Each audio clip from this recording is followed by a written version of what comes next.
امام علی علیہ السلام فرماتے ہیں کہ لوگو، رمضان کا استقبال، اس کا انتظار مومن کی نشانیوں میں سے ایک عظیم نشانی ہے۔ تو ایک شخص نے پوچھا، یا علی وہ کیوں؟ تو امام علی فرمانے لگے، کیونکہ رمضان کا چاند اللہ کی طرف سے رحمت کا اعلان ہوتا ہے۔ جب رمضان کا چاند آسمان پہ ظاہر ہوتا ہے تو اللہ کے فرشتے اللہ کی رحمتیں، خزانے اپنے ہاتھوں میں لیے زمین پہ پھرتے رہتے ہیں کہ کون ہے وہ اللہ کا بندہ جو اس رمضان کے مہینے میں، اس رحمت کے مہینے میں اپنے گناہوں کو معاف کروائے گا، اللہ کے رحمت کے انعامات لے گا، اپنی مرادیں، دعائیں قبول کروائے گا۔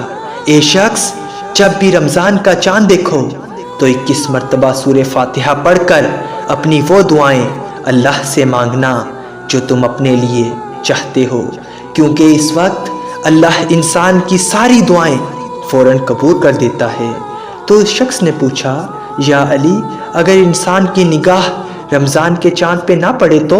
امام علی فرمانے لگے، جب رمضان کے چاند کے ظاہر ہونے کی خبر سنو تو اس وقت فوراً یہ عمل کر کے اللہ سے اپنی دعا مانگ لو، انشاءاللہ تمہاری ہر مراد پوری ہو جائے گی۔